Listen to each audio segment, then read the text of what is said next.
I always said it would take a lot to get me in a pulpit. Well, this is a lot.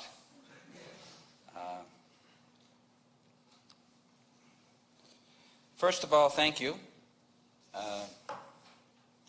The outpouring of support and love, kindness, messages from people I never heard about, I didn't know existed, people I hadn't heard from in many years, was truly heartwarming and carried us through this difficult week. I know I can say on behalf of his mother, she felt the same.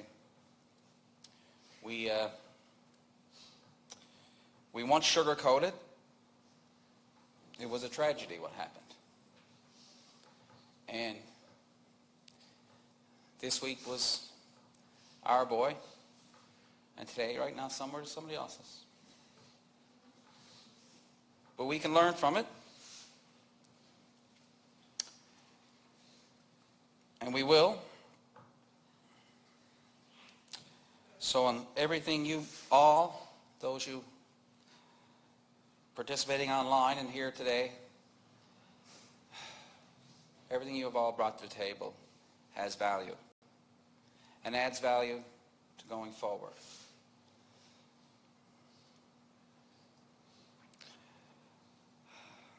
Writing a tribute for your own son is not an easy task.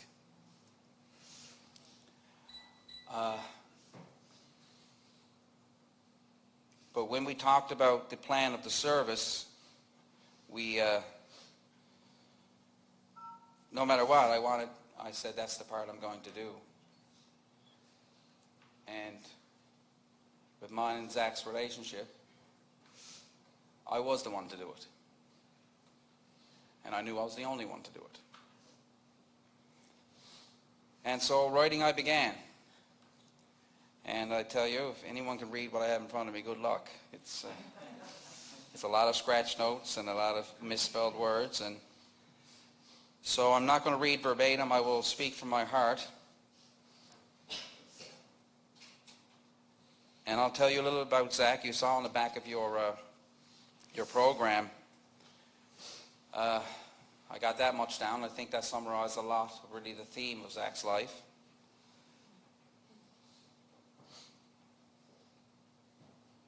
But I will say this. My son's life had value. He brought value everywhere he went. The stories I heard, it just blew my mind of the big smile, the warm personality. Everyone liked him. I mean, the list went on and on and on. And even, again, in not sugarcoating things, I had to make a few difficult phone calls this week. None other than calling a parole officer to say, Zach will not be reporting in. So don't call the police and send them out looking for him. You're wasting your valuable resources. He's passed away. And that parole officer cried. And she said, he was such a sweet boy. Every time he came here, I didn't understand. How'd you get in this mess? And I said, yes. I said, because you saw him sober. And he was that boy. Won the battle. And now he's no longer suffering. But his life has value. And I'll give you, if you allow me, I'll give you a quick couple examples.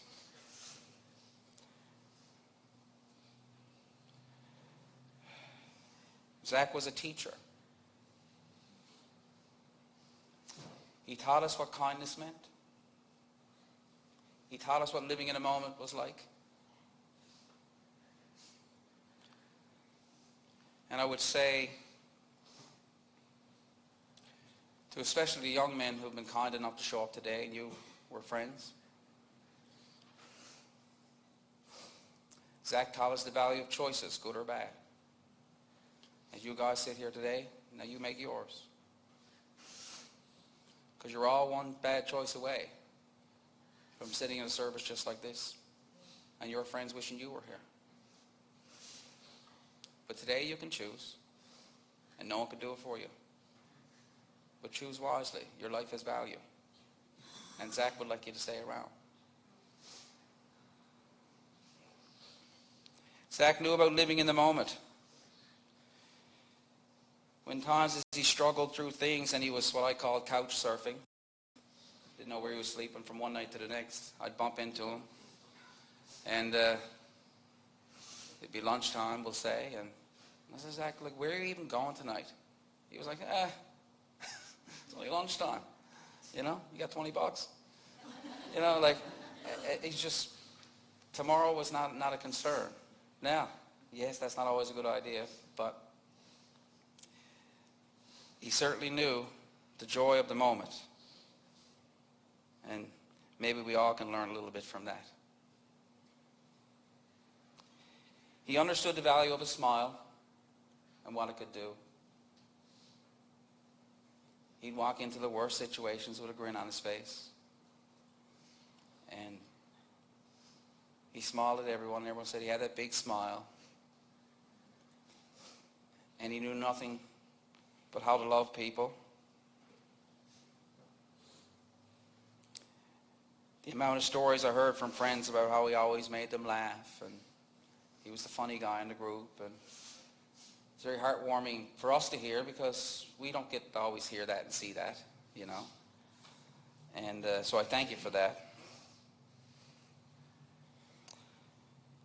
And mostly, if I summarize Zach in one word, and I could never, but of an overreaching theme of his life, I would say it was kindness. Zach would give everything he had. And he did.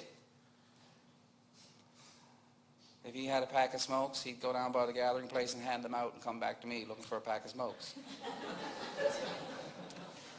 I don't smoke, and I've spent thousands of dollars in cigarettes. And but you see him walking around in what we would consider tough areas and hard areas. Was, hey, Zach, and everyone was like the King of Kensington. And they were, hey, you know what I mean? And I was like, who is that guy? Like, he looks dangerous. And Zach, oh, that's just Jimmy, you know. And but he taught me that kindness really doesn't. Kindness has its own reward. That you, as in the program we said, no act of kindness, no matter how small, is ever wasted. Well, he lived by that. And so I would say the lesson we can all take from that is the next time we see that person's a little rough or down on their luck or tapping on your window for some change, you give it to them. Yes, I know in the moment they're probably not doing good things with that. But you're sowing your seeds of kindness. The rewards you will reap are immeasurable. And they'll never come directly where you think they'll come from.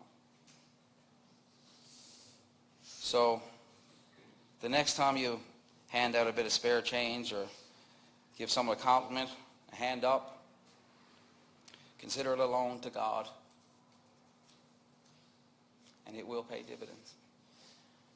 And if we all took that and moved forward with that, we can all make it a better place. And we'll sit in less funerals like this.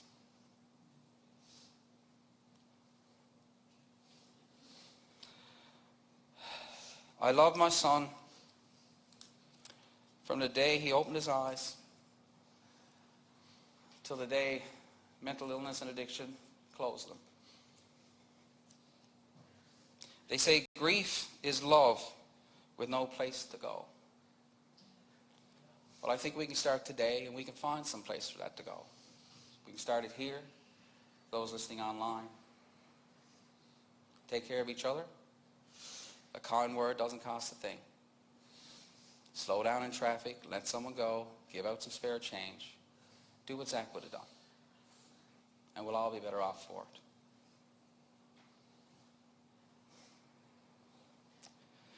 My son's life had value. Thank you for being here.